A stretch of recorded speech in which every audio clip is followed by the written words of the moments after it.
No way. I had to rewind it like 3 times to believe what I was seeing. And even then, I still couldn't believe it. Nancy Pelosi stirring, slurring, blinking, literally freezing mid-sentence on live TV. Just days after being accused of stabbing Joe Biden in the back, her face locked, her words stumbling, her body shaky. And all of this while defending the very man that her own party now wants to replace. But just when you thought that was the most shocking part, bam, enters the room Hunter Biden.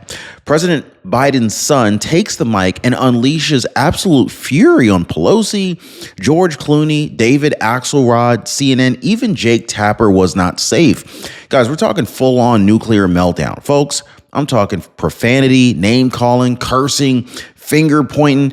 It's all on record. And this isn't just a bad week for Democrats. This is the full-on collapse of their inner circle.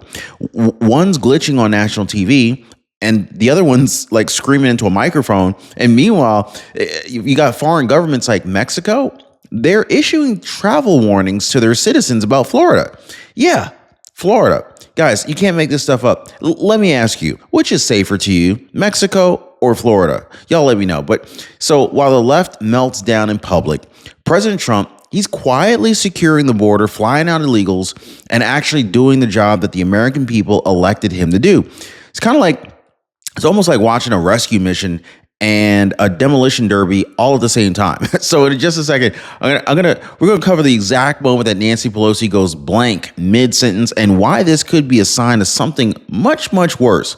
Let me know in the comments if you guys know what's actually going on that's actually worse than what we're seeing for Pelosi. Then, of course, we need to cover Hunter Biden's volcanic rant and what it really means about a Democratic civil war that nobody can hide anymore. And later, we're going to break down how Ron DeSantis' alligator Alcatraz is actually working and why Mexico's bizarre attack on Florida has Border Patrol agents laughing out loud. You can't make this stuff up, guys, but this isn't just politics. It is implosion on tape. And you're going to want to see every second of it. So stick with me. Let's get into it. If you appreciate the daily news updates, hit the like button and subscribe. So I want to go ahead and start with what broke the internet because, folks, I've seen a lot of strange political moments, but this one felt like a system crash in real time. You know what I'm saying? Nancy Pelosi appeared on camera this week, once again defending Joe Biden's presidency, but what should not have been in all honesty, it really should have been a very simple, polished response, turned into one of the most, let's just say, uncomfortable public appearances of her career. Her face, it was almost unrecognizable. Her speech, slurred and shaky. Her mind, seemingly somewhere else. Now, at one point, she froze completely, like mid-thought, mid-sentence on national television. The camera didn't cut. She just stopped. Now, does this remind you of anybody? I'm going to give you like 3 seconds to determine who this reminds you of. Kind of, the guy has a nickname of a turtle. Yeah. Doesn't it remind you of Mitch McConnell, how he froze? Anyway, multiple times, mind you. And so what makes this so shocking is that this wasn't just some backroom interview or some shaky phone call. No, this was Nancy Pelosi, one of the most powerful, richest, wealthiest political figures of the last 25 years, broadcasting to the world that everything is not okay. Social media exploded. So was it a seizure? Was it a stroke? I mean, was it the result of years of plastic surgery finally catching up to her? Or, and here's the darkest theory, was this a woman being propped up by a party that no longer has the heart to pull her off stage? You tell me, is this normal? Like, is this what stability actually looks like? Is this the face of a party that's ready for 2028? So here's the kicker. She was trying to praise Joe Biden at the time, Biden who's already out of office, Biden who's been accused by her own allies of being unfit to serve. And Pelosi, well, she couldn't even finish her sentence. She started strong, I'll give her that. He was a great president. And then kind of veered off into like a rambling comparison to FDR, lost track of the thought, then began attacking President Trump instead. I don't know how she ended up on Trump, but I don't know. Classic deflection, but it didn't work because all anybody could focus on was her twitching face, the frozen stare, and the garbled words. It was just kind of hard to watch, and it was impossible to ignore. And yet, somehow, Pelosi is still treated like a senior strategist in the Democrat machine. I mean, she's still sitting in on meetings. She's still appearing on news panels. She's still advising donors and political hopefuls behind closed doors. How? How is this lady still positioned as a voice of wisdom when she can barely get through a basic sentence? Now, if this was Trump or Carrie Lake or Kristi Noem, guys, you all know the media would have been screaming for a cognitive test, right? They would be running headlines about mental fitness, age limits, and end of career breakdowns. You already know, but because it's Pelosi, because it's one of their own, they just kind of brush it off like it's nothing. And this is why people don't trust the system anymore. But what happened next may have been even more explosive. So while Pelosi was glitching on national television, someone else stepped up to the microphone and didn't hold back at all. Hunter Biden, yes, that Hunter Biden erupted in a foul-mouthed tirade that took aim at nearly every major figure in the Democrat elite. I'm talking George Clooney, Axelrod, Tapper, the Pod Save America crew, even longtime donors. Nobody was safe. And this wasn't a gaffe. This was a planned fury. This was Hunter Unchained.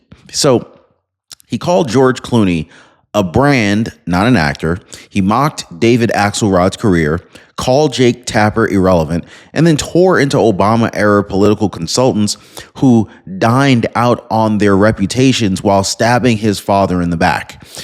This was the raw, unfiltered rage of a man who essentially watched the same people who protected him for years suddenly turn on the family name. But let's not forget Hunter Biden. He's not just some celebrity son. He is at the center of the most controversial political families in modern American history. And for him to explode like this on mic, in public, this isn't just a tantrum. This is a signal. The Democrat machine is fracturing. The Democrat machine is splitting. So you got to wonder what triggered him, right? Nancy Pelosi's subtle betrayal, George Clooney's anti-Biden article, Axelrod calling for Biden to step aside, the sudden flood of Democrat elites who turned on Joe Biden after the debates. And Hunter? Oh, he snapped. They stabbed my father in the back, he said. They're replacing their judgment for this, right? And what right do they have? These are the questions that he's asking. And then he dropped the bomb. These are people who've made millions off my dad, off his loyalty, off his career, and now they want to bury him because of a bad 90 minutes on stage. It was one part defense and one part breakdown. And I almost wonder if it was another part admission of guilt. They made millions off of his dad. Makes you wonder. Because for all of the blunder and anger, there was something off in his tone, something broken, something desperate. So was this Hunter finally speaking the truth about Democrat backstabbing, or was it public unraveling of a man who knows the legacy is collapsing? And so here's what makes it even more uncomfortable, if you ask me. The very person Hunter was furious with, the one he accused of betrayal, was the same person freezing up on live TV that same week. Pelosi. The symbolism could not be any more clear. Hunter lashing out in public, Hunter losing it in a panic, Pelosi breaking down in public, the Democrat old guard melting down from the inside. And yet, no one in legacy media dares to connect the dots. But that's exactly what we're here to do, guys, because we're going to go ahead and expose exactly what Pelosi did right after Biden's disastrous debate, how she led the silent coup to push him out, and why her on-air breakdown may be a whole lot more than just a coincidence. Now, I want to go ahead and connect the dots, and if you're wondering why Pelosi looked like a deer in headlights on live TV, this might be why.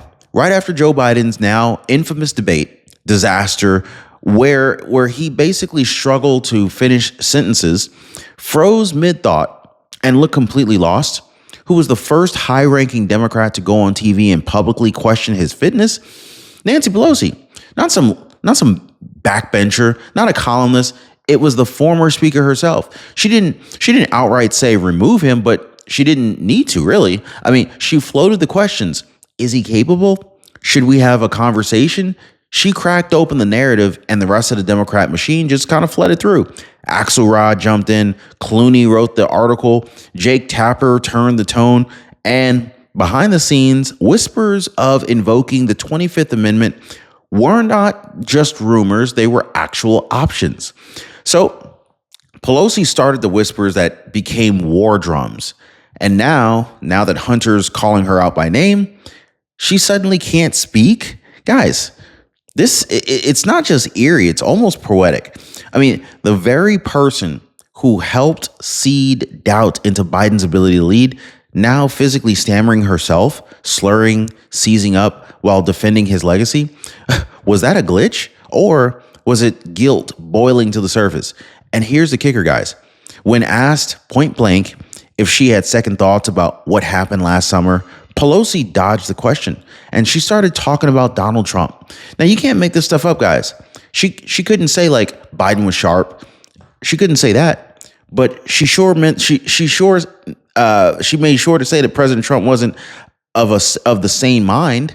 So I think it's clear that this is not leadership. This is survival. This is political cannibalism, and it's on full display.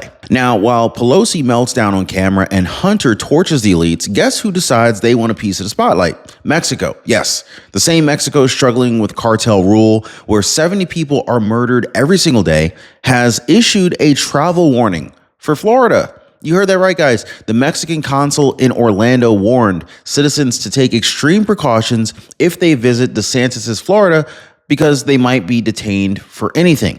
Now, let's pause, guys. This is the same Florida that just launched deportation flights out of Alligator Alcatraz. Guys, a state where law enforcement actually works, a state where immigration laws are actually enforced. And Mexico wants to pretend it's dangerous? It's kind of like a bank robber criticizing the police station for having security cameras. You see what I'm saying here? Even former Border Patrol Chief Chris Clem said it best. He said, "This isn't a warning. It's a public service announcement. If you break the law in America, there are consequences." Imagine that. So, yeah, let's not ignore the real reason why Mexico's upset here. Ron DeSantis, under President Trump's leadership, has been flying people out faster than they can sneak in. 67,000 deportations in just the first 6 months of this new administration.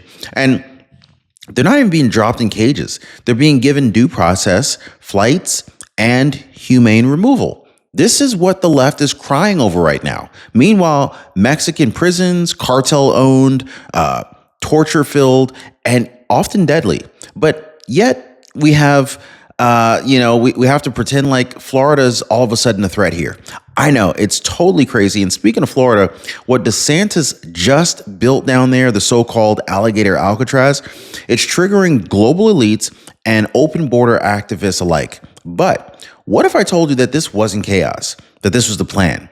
There's a reason why so many people are calling Chapter after hearing about them from me. I mean, it's because they're the real deal. And it's because they're super duper legit. Guys, I've partnered with them because they're honest, they're thorough, and they deliver results. Catherine Garcia, for example, she said she actually got to talk to a real caring person and walked away owing nothing.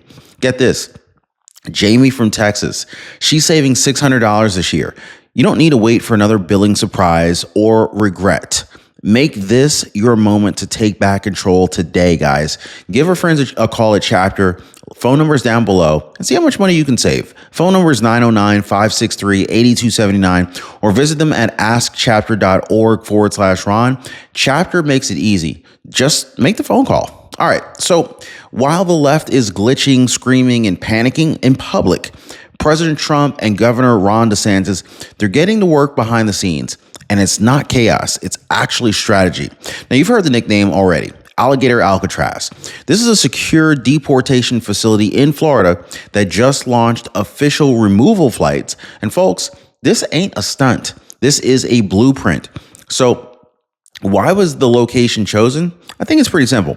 It's near a functioning runway. Detainees don't need to be driven hours to some major airport. Planes can take off quickly, quietly, and legally. No media circus, no delays. This is the difference between governing with emotion and governing with results. Trump and DeSantis, well, they're choosing results. And the numbers speak for themselves. 67,000 deportations in 6 months. Processing centers operating 24/7. Soft-sided facilities that prioritize due process, humane treatment, and efficiency. Compare that to the Democrat catch and release chaos from the last 3 years, where over 2 million were allowed in with no tracking. Former Border Patrol Chief Chris Clem, he said it plainly. We need a facility like Alligator Alcatraz in all 48 contiguous states. Woo! Wouldn't that be wild? Because here's the truth. America's immigration crisis isn't just about the border anymore. It's about our neighborhoods. It's about our hospitals, court systems, and schools.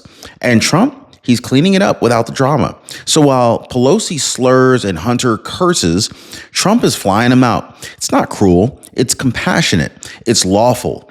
And so this is exactly what the American people demanded when they sent him back to the White House. So let's zoom out and let's ask the real question. What are we witnessing right now? Well, we're witnessing the Democratic empire crumble in real time. Nancy Pelosi, the so-called mastermind, is visibly breaking down on camera. Hunter Biden, the protected prince, is literally exploding in public. And Biden, he's already out of the picture, reduced to a legacy that's being torn apart by his own allies. I mean, meanwhile, we got foreign countries that are mocking us. Elite donors are walking away, and even CNN is starting to ask some real questions. You don't need a press release to see this. You can feel it. The Democrats, they're in total disarray, guys. And in the midst of this implosion, Donald J. Trump is rebuilding the foundation. Deportations are up. The economy is stabilizing. The border is being enforced. Allies are respecting us again. And working Americans are finally getting a break. So this is not just a shift. It's a reset. The era of slurred speeches, secret backstabbings, and media cover-ups, it's ending. And what comes next? Accountability, order, strength. Pelosi may be glitching her way through interviews. Hunter might be cursing on microphones, but the American people, we're wide awake. And we're watching it all burn down while Trump builds it back up. So if this video opened your eyes just a little bit, if you're fed up with the media lies, the political games, the disgraceful leadership that we've endured, then do me a favor. Like, subscribe, and share this video right now. It is time to shine a light on the meltdown and amplify the comeback. And hey, YouTube thinks you're going to absolutely love this video that's just popped up on your screen right now. So if you want the full story, go watch it there, and I'll see you on the other side. Hey, by the way, guys, if you're one of the real ones who really enjoy what we do here on the channel, you've got to check out the Inner Circle. This is where our true supporters get exclusive access to content that I just can't share here, completely commercial free. It's also the best way to keep this channel going strong. So if you want to be a part of something special, join us over there. Links in the description or in the pinned comment down below.